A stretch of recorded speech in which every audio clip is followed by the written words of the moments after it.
In episode 1 of Sweet Tooth, we have to start off before the Great Crumble. Life is just as we know it now, not pandemic-wise. And the first main character we get introduced to is Dr. Singh. He's a doctor in a hospital, has a wife, everything's going normally. Until all of a sudden somebody comes in really sick. Her pinky is twitching for no reason, and her sickness never gets better. In fact, it gets worse. And this turns into a pandemic. And much like the coronavirus, it goes worldwide. But people don't handle this pandemic as well as they did the coronavirus. It's basically all-out chaos. And for Dr. Singh, he tries to live life as normal, but that's really difficult. He's working all day and night trying to find a cure for this thing with no luck.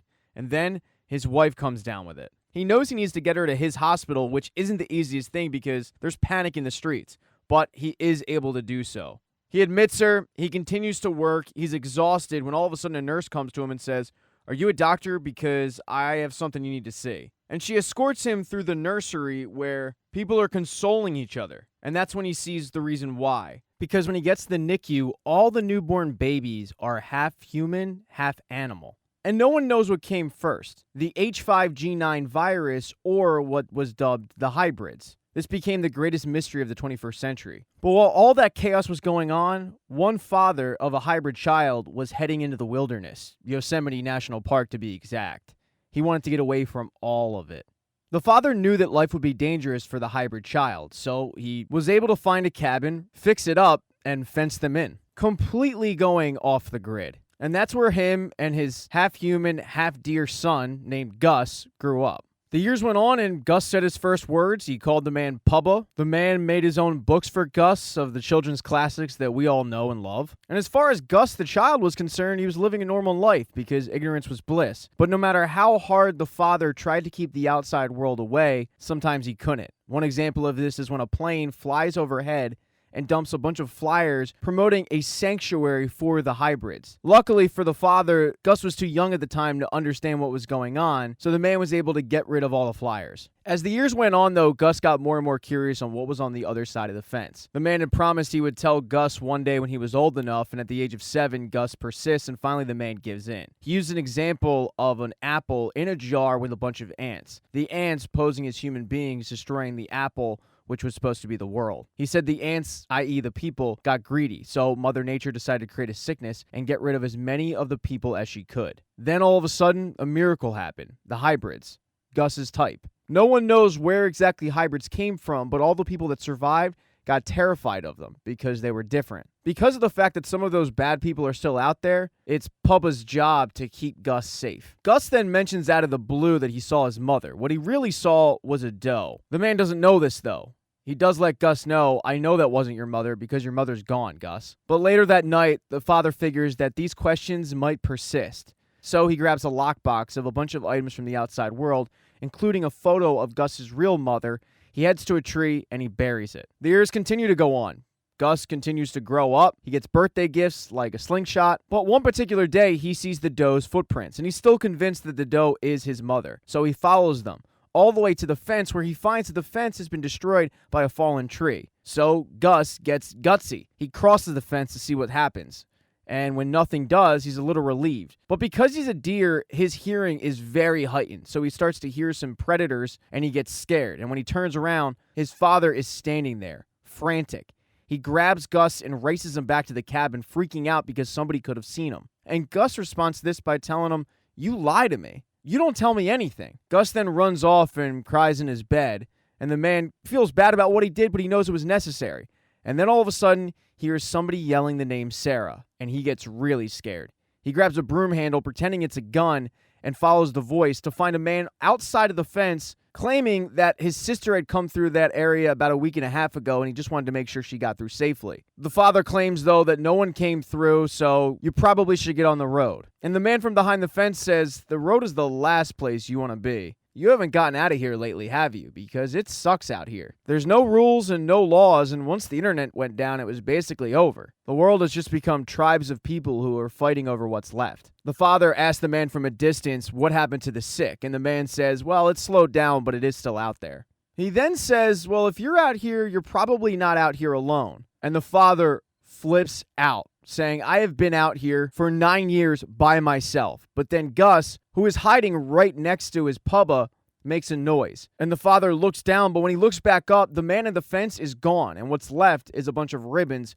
marking the area. The father knows that he doesn't have a lot of time until more people show up, so he races Gus back to the cabin, telling him to hide under steps and not to come out until he hears his voice. He then grabs a box with a hazard sign under the floorboards, pulls out a syringe, and tapes it to his stick, and then he heads out. And Gus does as he's told. He sits under the steps like Harry Potter, sucking down maple syrup, which is his favorite food, but then all of a sudden he hears a noise. And he gets curious, so when he gets out of the steps, he doesn't find his father. What he finds is that doe, who has broken into the cabin. Gus approaches it, and the doe is licking his hand, but then all of a sudden they hear a scream. The doe frantically gets out of the cabin, and Gus initially hides, but then curiosity gets the best of him, so he does leave the cabin with his slingshot. He's ready to fight off any intruder, but it's not an intruder. It's his father who has returned, although his father is in rough shape. He tells Gus, "You're safe now," but then he collapses, and it leaves Gus to drag the father back into the cabin, put him in bed, and try to nurse him back to health. The issue is, the man's pinky is twitching. He's got the sick. Of course, Gus doesn't know this, so he continues to try to get his father better, but the father knows it's a lost cause. One morning, Gus gets up, and his father is in even worse shape. Pubba tells Gus, "Your mother was like me, Gus. Her name was Birdie, and you were her life. But we got separated, and I brought you here to the woods." The father then reiterates the rules that he's created for Gus. What happens if Gus hears a growl? What happens if Gus sees a human? And he makes Gus promise that Gus will never pass the fence. He then sends Gus to go get breakfast, but when Gus returns, the man has passed away. At the age of 10, Gus is left all alone to fend for himself. Luckily, the man has done a pretty good job of training him for this. Gus buries the father and creates a whole family of animals and even a scarecrow from kindling he's found outside in the woods. But as the days go on, life becomes harder and harder. Things start breaking down, and Gus gets frustrated at this. One particular day, he's trying to uproot what looks like a miniature tree, and he gets so frustrated that he tries to burn it, but the fire gets out of control. And instead of trying to extinguish it, Gus decides to throw his straw family in the fire, which sets the blaze up even higher. Gus goes so far as to throw the stuffed dog that his father had made for him around the age of like 5 as a birthday present. He throws that in the fire, but then quickly thinks twice about it, runs it back to the cabin to put the fire out. And Gus is just a typical 10-year-old who's frustrated. He doesn't know what to do. And as he's lying on his bed, he notices that his father has taped a map to the ceiling. And that map has a heart written on it with an arrow pointing to a tree. So Gus follows the map. He finds a tree with a heart carved into it, an arrow pointing down to the ground, and when Gus digs, he finds that lockbox. Most of the items in it are stuff Gus doesn't understand. Credit cards, money, he tosses all that stuff aside. But what does catch his eye is the lone pamphlet that's left for the preserve and a picture of his real mother. He notices that in the corner of it, it says RR Colorado. And that's Gus's first clue as to where Birdie might be. He races back to the cabin, flips over a map, and figures out where he'd have to go to get to Colorado. So with these clues, Gus has decided to pack up some of his stuff and try to get to Colorado to see Birdie. But right as he gets to the edge of the fence, he sees a candy bar on the ground. When he opens it up, he starts chomping on it, and he likes it a lot. He then sees another one, but when he goes to grab that one, that candy bar is on a string, and it's pulled away. And then out of nowhere, an arrow shoots out of the woods, and Gus runs to hide. He knows he's in danger, and it doesn't take long for one of the poachers to grab him. As the two poachers are talking about what they're planning on doing with him, Gus uses his antlers to hurt one of them and free himself. But the poacher gets so frustrated, he points his bow at Gus, and then all of a sudden, the poacher gets shot with a gun. The noise startles Gus. He's never heard a bang like that before. But then he slowly backs up, and then you see the person who shot the poacher. It's this big, huge guy, and Gus is terrified. The guy with the gun, though, scares off the other poacher because the poacher brought a bow and arrow to a gunfight. Gus, however, runs back to his cabin, setting up some traps and hiding under the stairs, just like he did previously. And it doesn't take long for this big guy to show up. And since Gus isn't exactly Kevin from Home Alone, the traps don't do much, and the man finds Gus pretty easily. But when he grabs him and throws him out from under the steps, Gus says stay away, and that completely catches the big guy off guard,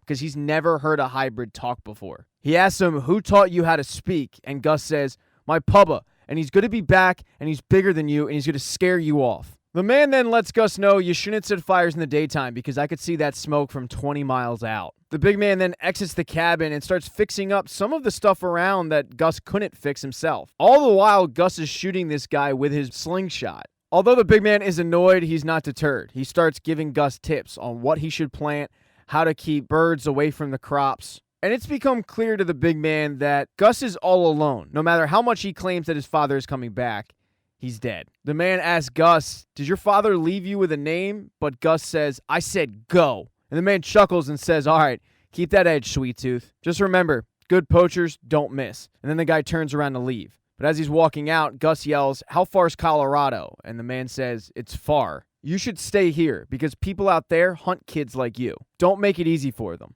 But up until this point, Gus had been told that he was the only kid of his kind. And the man lets him know there are a bunch of people like you. He then asks Gus, "What's in Colorado?" And Gus says, "My mama." And the big man tells Gus, if you go out there alone, they'll have your head mounted to a wall by morning. So stay put. He then turns around and leaves, saying, "So long, Sweet Tooth," and heads back out. But a short time after that, Gus starts thinking about what if his preconceived notions about the outside world are wrong. So he grabs some of his items and races after the guy, breaking all of his father's rules at once, hopping over the fence and tracking the big man down.